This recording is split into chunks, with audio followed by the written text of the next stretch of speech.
We're segueing a little bit into what type of content works best for what kind of conversion. Yes. Is there anything else you could add to that, Shay? Absolutely, yeah.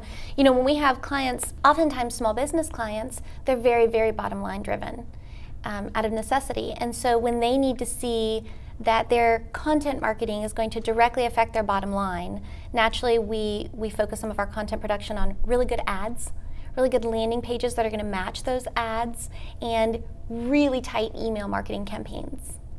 So I think those types of content are great when you have a client who's really, really saying, show me the bottom line, show me this really works, and then I'm going to be willing to invest in activity that's higher up the sales funnel or further along in the customer buying journey.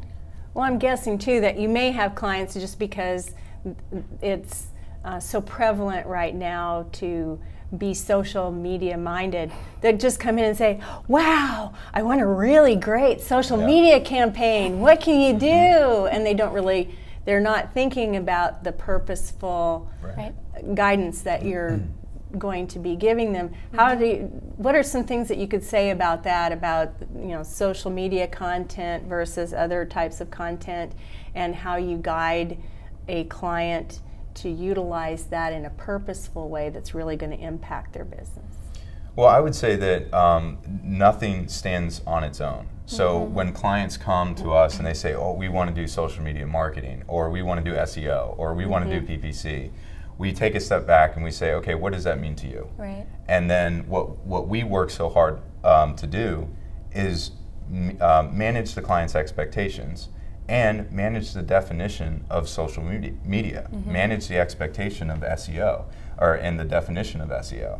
So what we've seen now is with algorithm updates to Google, like Panda, Penguin, and the like, we're seeing that content means more to their algorithm. We're seeing that social media means more to their algorithm.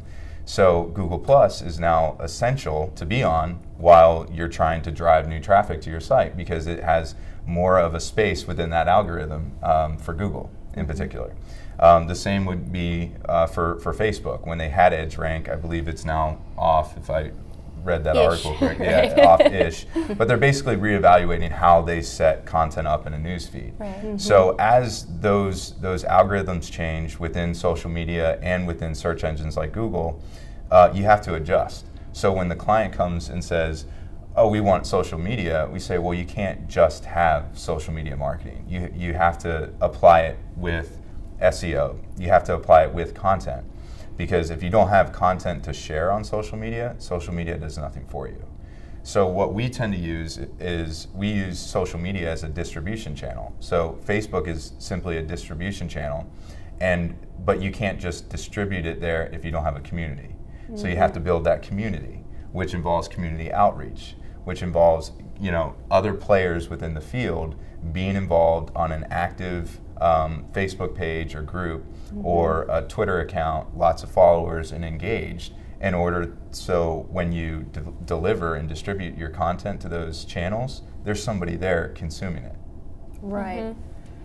When clients are asking for social media marketing, it's like Ryan said, the first thing that we want to know is, what are you hoping to get out of it? What are you expecting to see? If you're expecting your Facebook page to drive sales tomorrow, we need to redefine expectations. But once we're on the same page with some realistic expectations, we really want the client to understand that campaigns are built off of content. Right. So what kind of content does your audience want to eat up? What do they want to share? What's going to help them either learn something new or have fun when they're online? What's going to help them express themselves to their friends and family? So helping the client first to understand that we have to create that content in order to engage people in a meaningful way with the brand. That's kind of step one. And then step two is, what kind of content is appropriate for which network? Videos versus word graphics versus podcasts. There's all kinds of different types of content for the channel. The clients tend to not want to invest tons, at least the clients we work with, small and medium-sized businesses, tons in social media content. But what we can do is we can repurpose a lot of content that we've produced for the client in social media snack sizes. And I'll let Ryan speak to that. Yeah, and I think that, again, it goes to defining social media. So a lot of people say Facebook, Twitter. well, that's not really social media. I mean, they're forgetting Yelp. They're forgetting other review sites. They're forgetting local directories, for that matter, that you can review on those local directories now. And so that is all part of social media. You're socializing. They're forgetting blogging. They're forgetting being able to comment on those blogs through discussion platforms like Discuss. That they're forgetting that holistic approach. They're concentrating so much on just Facebook or Twitter or YouTube. In fact, when you were talking about the different types of content that convert well, well, Forrester came out with a study that said that over 50% of Americans and Europeans on a monthly basis consume video content that was user-generated based. And then they also right behind that was the review sites and the rating sites. So first there's video, and then right behind that there's rating sites. And so if our clients come to us and say we want social media marketing because for one reason or another, we say, okay, well, we're going to get you on Yelp and we're going to optimize that page, and then we're also going to drive your potential customers and your current customers to those pages to rate you. And they're like, well, okay, well, but I want Facebook. And then we have to kind of walk them through why it would be more beneficial for them to be on those sites rather than, say, just Facebook or Twitter. That goes back to what I was saying about a client wanting instant gratification. They get instant gratification because they've got Facebook on every single one of their devices, and they see their page and they see their business. Oh, we're posting. We must be doing good. That's their instant gratification, when truly it's the other elements that are going to have more long-term effect. Or 2 more people liked us. Yeah. Why wasn't it 50 today? Yeah. Right. Another point to social media content creation, and Ryan was talking about user-generated content being so yummy to users. There's some great tools that Ryan uses in some of our campaigns to curate content in such a way that now we've created a piece of content for the client very cost effectively. Yeah, there's David Merman Scott has famously talked about newsjacking, and that's kind of been like the big thing now. But it's basically, there's so much content that already resides on the internet, and for a client to just contribute to that noise is useless. They have to find a way to cut through that noise. And part of it is they're constantly scrambling to create new content. Well, we as content strategists have found ways to use content that already exists to our advantage and kind of make it new without having to reinvent the wheel every time that we try to create a new piece. So one piece of advice I would give is figure out what content already exists in the client's library, and see how you can repurpose that content to meet their goals. So for instance, if they've partaked in a trade show, they probably have a brochure, they probably have some kind of sales material that is already laying around, and it may not be digital. Maybe it's just a printable brochure or something like that. Well, you can extract from that brochure things that would allow you to make a slideshow presentation and share it on SlideShare. You can create a Prezi presentation and make it a video. So there's a lot of different things that you can do. But I do go back to the richest form of content being video, because with video, you can transcribe that video, and now you have text that you can make into blog posts. And then you can take those blog posts and make them into an ebook. And once you have that ebook, you then can put that ebook on a landing page and have lead generation capture there with a form. And now once you have those leads, then you can nurture those leads, and it all came from a video. So I think that video is the richest form. It has so many different variables that make it so rich, but YouTube being the second largest search engine now on the web, it's just imperative to be in that space.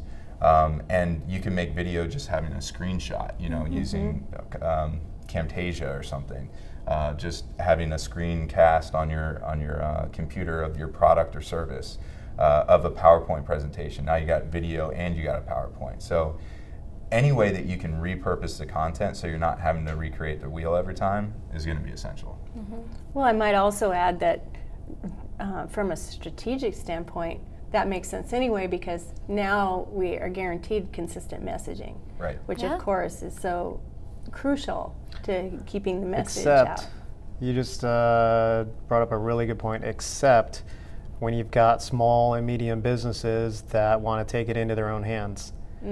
What we found is business owners, they often can be their own worst enemy, because they get nifty toys. I got a nifty camera, I got my nifty iPhone.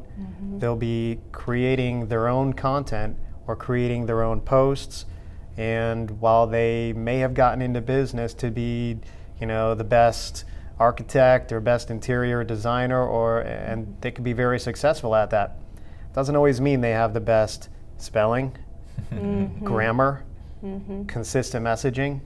Why did we suddenly just see them out at dinner in a picture for no reason? You see what I'm saying? Yes. So in many cases, we've seen that now with all the hands-on nifty gadgets that people have, they are often taking it upon themselves to create their own content, and they unintentionally kind of lose focus of their brand and messaging without letting the professionals make sure that's consistent. So if you could think of there are probably a number of tips that you could offer in helping to guide them back, and certainly they are probably very specific to one client or another, but if you could just off the top of your head think of one or two tips in guiding someone back into the fold of creating clear and purposeful and consistent content that has engagement with the... Yeah, I do this. I've seen a trend with and working with a lot of clients when they get on the kick of their own content creation. The trend is they're very excited because it's their business, and they want to participate. And they want to make sure that they're active in their business. So I call it their gung-ho phase. They're gung-ho for a little bit. They're producing content. Sometimes they send it to the agency they're working with. Sometimes they produce it and post it out themselves without telling anyone. That phase, for all the different clients, it goes through a different period and duration. We kind of have to reel them back in, and I say this: you got into business for a reason. If using the interior designer or architect as an example, you got into business to be the best interior designer. That's what you need to do. You need to be that best person and let the experts at content creation do that in the name of your brand. And over time, they'll start to accept that and see, what? You're right. I meant to be doing this. Now I find myself sitting at a computer all day or staring at my phone all day. While we love the enthusiasm, we love the participation, what we have to do is get them to channel that to the point of contact in the agency. And then the point of contact disseminates what they were trying to get across to all the right people inside the agency.